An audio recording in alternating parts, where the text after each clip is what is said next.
कानून एक और इन्होंने बना दिया है। कानून यह बना दिया है कि आप तशहीर के मुतालिक जितना भी पैसा खर्च करेंगे कोई पूछ नहीं सकता।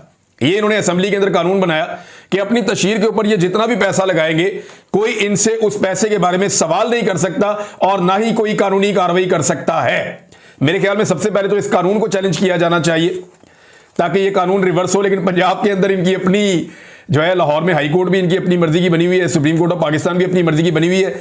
लेकिन दरवाजा खटखटाना जो है वो जरूरी है।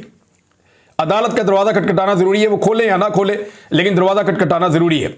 नाज़रीन, बिजली के बिलों में जो पाकिस्तानियों के साथ जुल्म और जबर किया जा रहा है ना, उसके ऊपर अब एक तहरीक उठाई है सेनेटर मुश्ताक साहब ने और कुछ फैक्ट्स भी उन्होंने सामने रखे हैं। बड़े दिलचस्प फैक्ट्स हैं। एक तो 1 दर्जन से ज्यादा जालिमाना टैक्स आपके बिजली के बिल में आपको आते हैं और भारी बिल आपको वसूल हो रहे हैं। एक शहरी के बारे में उन्होंने बताया कि ये एक शहरी है हजरत हुसैन आजिज, तो ये इसको जो बिल आया मई के महीने में 194 यूनिट आता है तो 2211 रुपए इसको बिल आ जाता है और जून के महीने में सिर्फ इसको लगभग कोई 38 यूनिट ज्यादा बिल आ गया। सिर्फ 38 यूनिट तकरीबन इसको ज्यादा बिल आ गया। 6 यहां से और 3 9, हाँ 38-39 यूनिट इसको ज्यादा बिल आ गया। मैक्सिमम 38 यूनिट ज्यादा बिल आ गया इसको जून के महीने में और इसका जो बिल बढ़ गया उसकी वजह से वो 6,500 रुपये बढ़ गया। यानी 227 यूनिट का बिल है 8,694 और 194 यूनिट का बिल है 2,211। 6,500 का फर्क है और यूनिट कितने हैं बीच में? सिर्फ और सिर्फ 38 यूनिट। ये पाकिस्तान में जालिमाना स्लैब सिस्टम इन्होंने लगाया हुआ है और मैप्को का एक ऑफिसर है, उसका बिल भी इन्होंने सामने रखा। ये एक अफसर है जो बिजली के महकमे में काम करता है, उसने 895 यूनिट इस्तेमाल किए, 895 यूनिट, और उसका बिल आया 1200 रुपया, 1201 रुपये।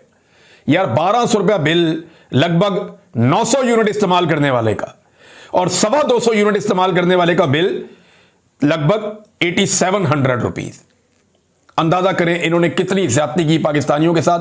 अब वो ये कहते हैं जी जजों के, जर्नैलों के, पार्लियामेंटेरियंस के, तमाम अफसरान के जो मुफ्त बिजलियां उनको मिल रही है ना, या सब्सिडी मिल रही है, वो सारियां बंद करो और अवाम से जो बिल है ना वो बगैर टैक्सेस के ठीक वाला बिल लें ताकि अवाम को थोड़ी होश आए।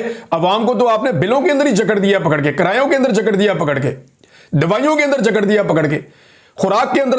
पाकिस्तान के अंदर नौजवान ग़िज़ाई किल्लत का शिकार हो रहे हैं, इसके ऊपर कोई बात ही नहीं करता। ग़िज़ाई किल्लत का लगातार पाकिस्तानी बच्चे और नौजवान शिकार हो रहे हैं। लोगों की ग्रोथ रुकी हुई है, लोगों की ज़हनी और जिस्मानी ग्रोथ रुकी हुई है। यह किसी कौम के साथ इससे बड़ी ज्यादती हो नहीं सकती, नहीं हो सकती। वो ममालिक जहां पे कल तक ग़िज़ाई किल्लत होती थी वो अपने आप को खुद को फील करके चले गए। वहां पे बेहतरीन एथलीट पैदा हो रहे हैं, बेहतरीन दिमाग पैदा हो रहे हैं। और पाकिस्तान जहां पे बेहतरीन माहौल हुआ करता था, आज पाकिस्तान के अंदर हालात क्या है वो आपके सामने, मैं इस पे आपको और क्या बताऊं। नाज़रीन, कोट लखपत जेल को एक तरह